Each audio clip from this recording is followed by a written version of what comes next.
What's up, everybody? Just a couple random things here that I've been looking at lately. I was never that interested in King Arthur or the Trojan War until recently, and I'm kind of looking into more about both of those. Three big time independent researchers all place the settling of the British Isles right after the Trojan War.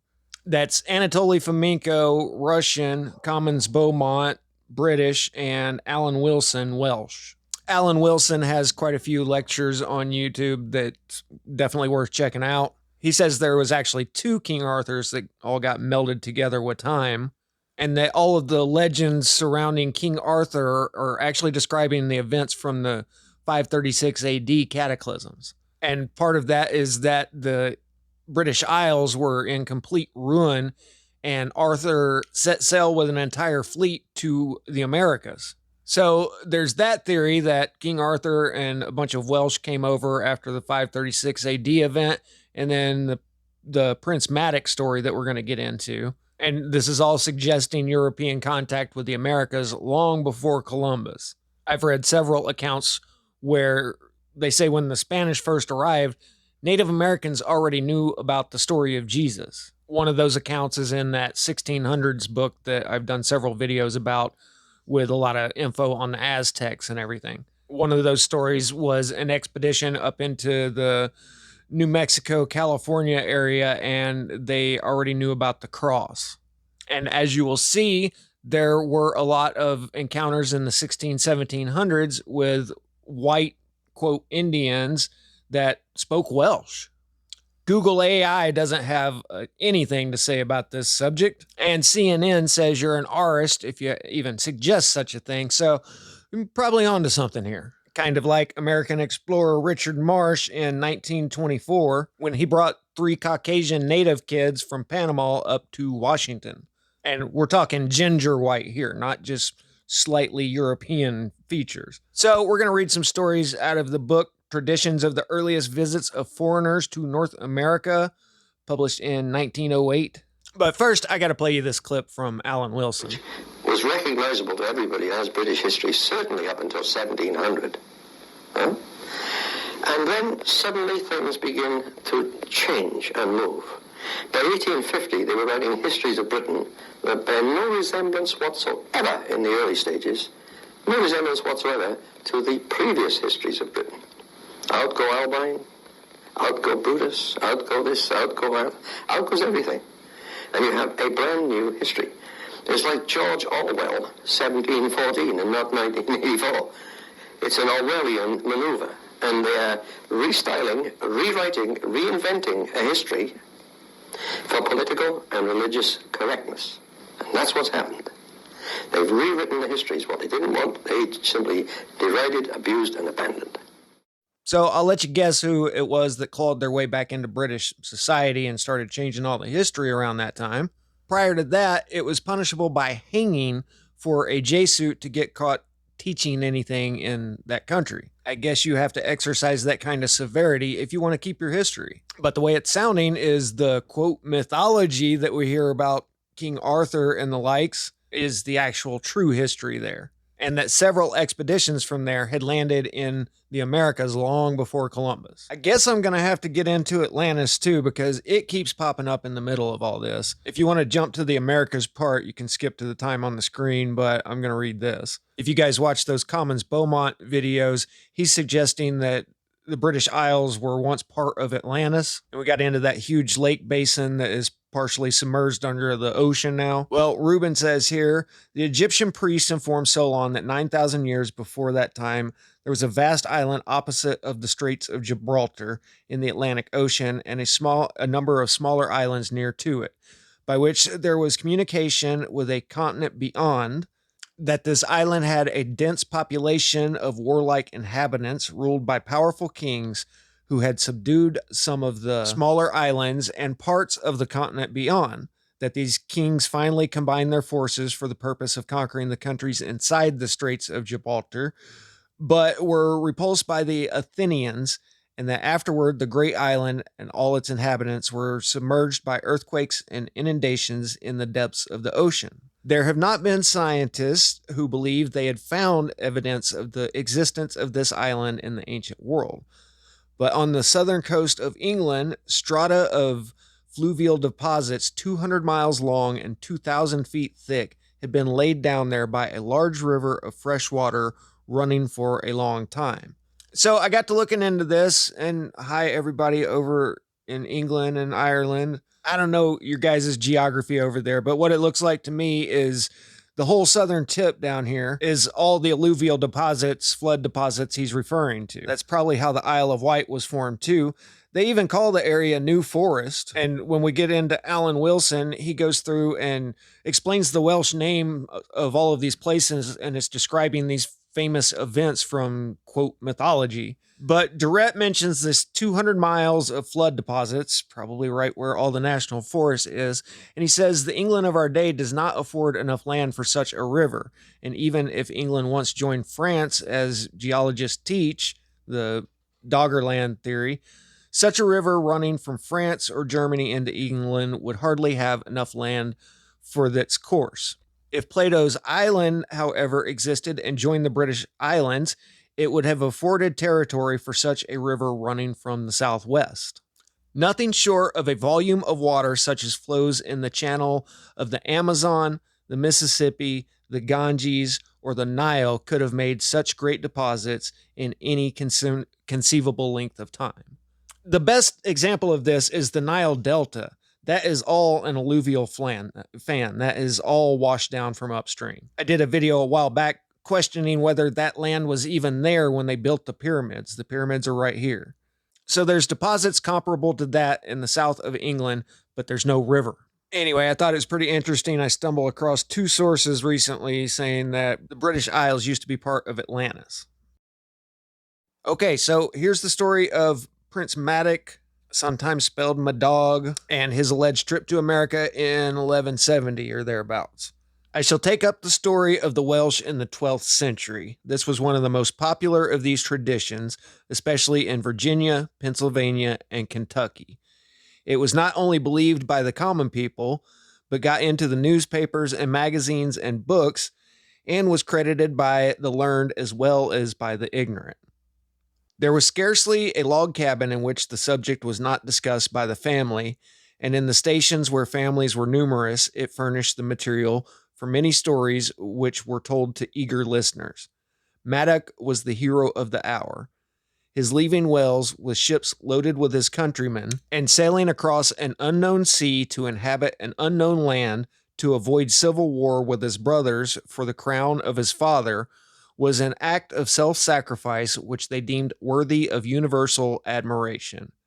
They were not sure at what point he landed in America, but they were sure that he did land, and that his descendants once dwelt at the falls of the Ohio, from which they were driven by a force too powerful to resist.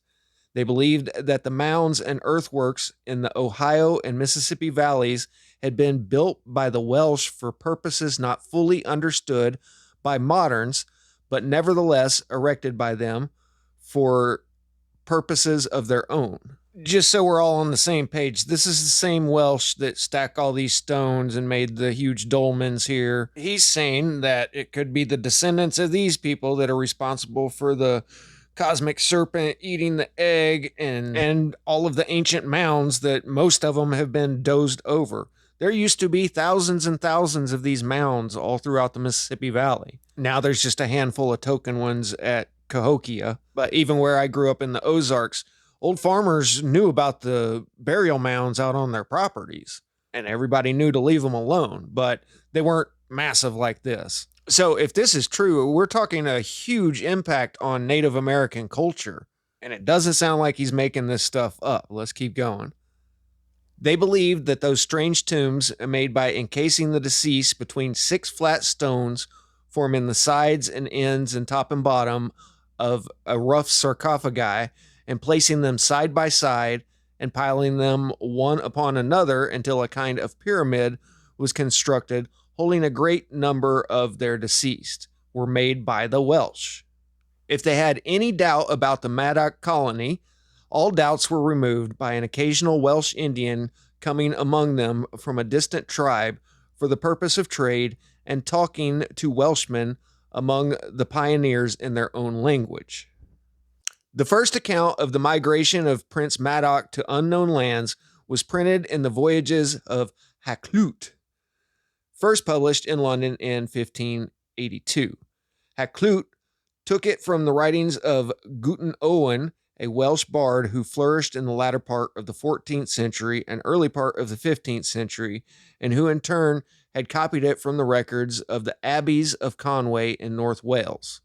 He continues on quite a while, vetting his sources here. Let's get to the story. After the death of Owen Gwynedd, his sons fell at debate who should inherit after him.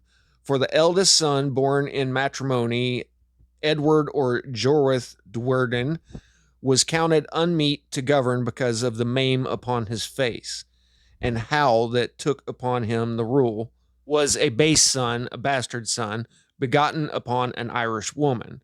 Therefore David, another son, gathered all the power he could and came against Hal, and fighting with him, slew him, and afterwards enjoyed quietly the whole land of North Wales until his brother Jorwith's son came to age. Madoc, another of Owen Gwyneth's sons, left the land in contentions betwixt his brethren, and prepared certain ships with men and munition, and sought adventures by sea, sailing west and leaving the coast of Ireland so far north that he came to a land unknown, where he saw many strange things. This land must needs be some parts of the country of which the Spaniards affirm themselves to be the first finders since Hanno's time, whereupon it is manifest that the country was by Britons discovered long before Columbus led any Spaniard thither. Of the voyage and return of this Madoc, there be many fables framed, as the common people do use in distance of place and length of time, rather to augment than to diminish, but sure it is, there he was. After he had returned home, and declared the pleasant and fruitful countries that he had seen without inhabitants, and upon the contrary, for what barren and wild ground his brothers and nephews did murther one another, he prepared a number of ships, and got with him such men and women as were desirous to live in quietness, and taking leave of his friends, took his journey thitherwards again. You gotta love reading this old English. Therefore, it is supposed that he and his people inhabited part of those countries, for it appeareth by Francis Lopez de Camara that in Acuzamil and other places the people honored the cross, whereby it may be gathered that Christians had been there before the coming of the Spaniards, but because this people were not many, they followed the manner of the land which they came to and the language they found there. So they came over with 10 ships, and I'm picturing kind of a large Viking type ship, so maybe 50, 60 people per ship, 2 different trips, could be up to 1,000 people that they brought over, or as little as a couple hundred. But then they started mixing in with the native population. You don't want to run the gene pool too lean and come out with Habsburg's jaw and everything. And that's basically the story with most any group of people that came over. They intermixed. This Madoc arriving in the western country, unto the which he came in the year 1170, left most of his people there, and returning back for more of his own nation, acquaintance, and friends to inhabit their fair land and large country, went thither again with 10 sails, as I find noted by Guten Owen. I am of the opinion that the land whereunto he came was some part of the West Indies. Captain John Smith, the first historian of Virginia, is entitled to whatever honor may belong to the first record of the Madoc tradition in America. In the General History of Virginia, New England, and the Summer Isles, published at London in 1624, he writes, and I just want to point out that a lot of times we think of the original colonists as coming over here and just kind of being stranded here, but that's not the case. There were ships going back and forth all the time. They got newspapers from overseas. And of course, the kings and queens of Britain and France and everywhere else wanted to know how their little pet project in America was going. The first couple trips were rough, but after that, it was just another thing that people did. So, John Smith of Virginia published a book in London in 1624, relaying the American tradition about Prince Madoc from 300 years earlier. The Chronicles of Wales report that Madoc, son to Owen Gwynedd, Prince of Wales, seeing his two brethren at debate who should inherit, prepared certain ships with men and munition and left his country to seek adventure by sea. The best American evidence corroborative of this tradition begins with a statement made by the Reverend Morgan Jones in 1685. Parson Jones was a resident of Virginia in 1660 and was sent by Governor Berkeley as chaplain of an expedition to South Carolina. Afterward, while residing in New York, he made the following written statement and delivered it to Dr. Thomas Lewid of Pennsylvania, who had it published in the Gentleman's Magazine in London. Major Bennett and Sir William Berkeley sent two ships to Port Royal, now called South Carolina. Now, that's really interesting because a Port Royal, I'm not sure which one now, was swallowed up by an earthquake. It fell into the sea and like one person survived. So now I'm not sure if that's the modern day island Port Royal or if this was actually in South Carolina. He says we now call it South Carolina.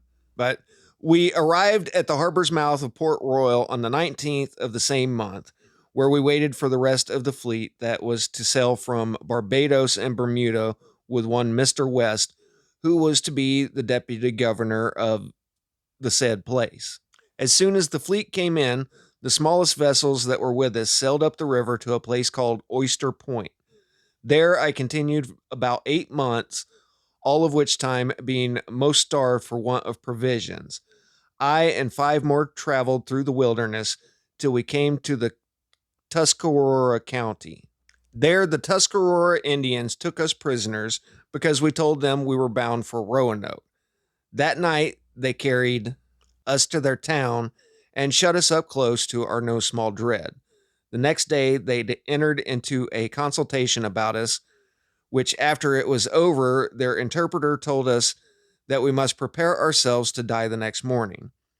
Thereupon, being very much dejected and speaking to this effect in the British tongue, have I escaped so many dangers, and must I now be knocked on the head like a dog?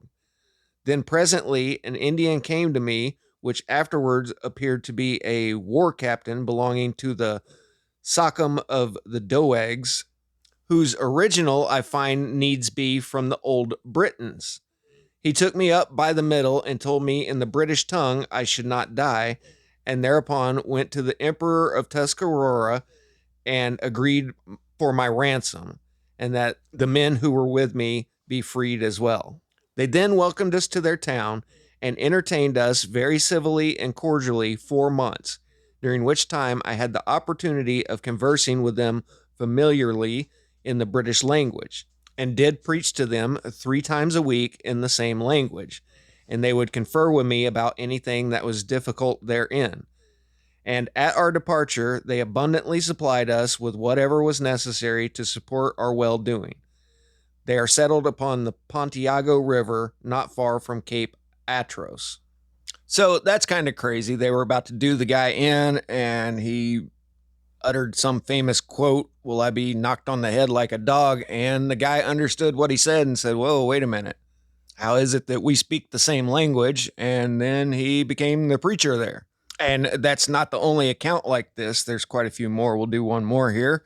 Captain Isaac Stewart, an officer of the Provincial Cavalry of South Carolina in 1782, made the following statement, which was published in the 2nd volume of the American Museum. I was taken prisoner about 50 miles to the westward of Fort Pitt about 18 years ago by the Indians, and was carried by them to the Wabash with many more white men, who were executed with circumstances of horrid barbarity. It was my good fortune to call forth the sympathy of what is called the good woman of the town, who was permitted to redeem me from the flames by giving as my ransom a horse. After remaining 2 years in bondage amongst the Indians, a Spaniard came to the nation, having been sent from Mexico on discoveries. he made application to the chiefs for redeeming me and another white man in the like situation, a native of Wales named John Davy, which they complied with, and we took our departure in company with the Spaniard and traveled to the westward, crossing the Mississippi near the River Rouge, or Red River, up which we traveled 700 miles, when we came to a nation of Indians, remarkably white and whose hair was of a reddish color, at least mostly so. They lived on the banks of a small river that empties itself into the Red River, which is called the River Post.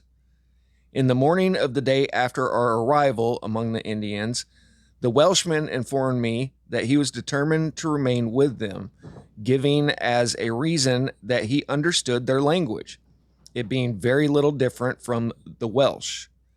My curiosity was excited very much by this information, and I went with my companion to the chief men of the town, who informed him, in a language I had no knowledge of, and which had no affinity to that of any other Indian tongues, that their forefathers of this nation came from a foreign country and landed on the east side of the Mississippi, describing particularly the country now called West Florida, and that on the Spaniards taking possession of Mexico, they fled to their then abode, and as proof of the truth of what he advanced, he brought forth rolls of parchment, which were carefully tied up in otter skins, on which were large characters written with blue ink.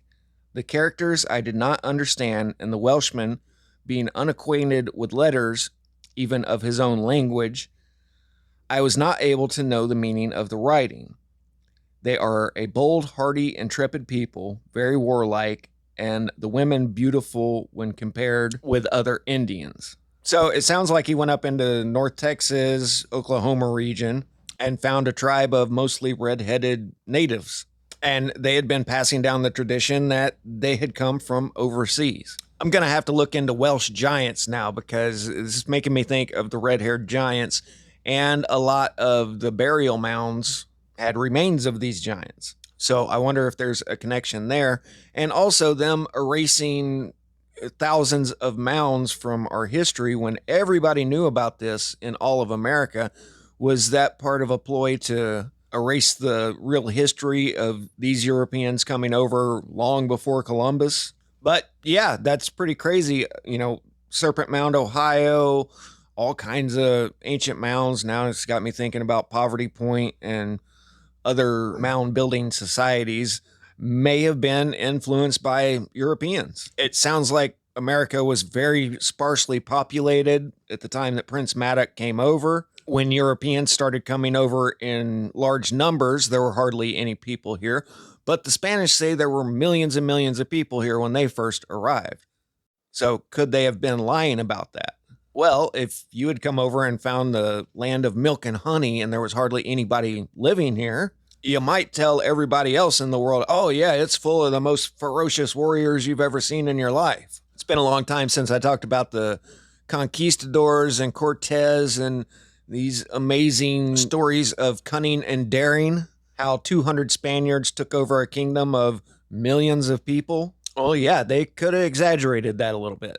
But this certainly has me rethinking the early days of European contact with America.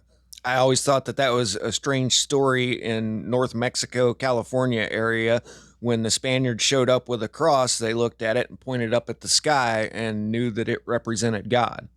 So I hope you guys enjoyed it. I'll catch you on the next one. Probably be more on this subject later. Static out.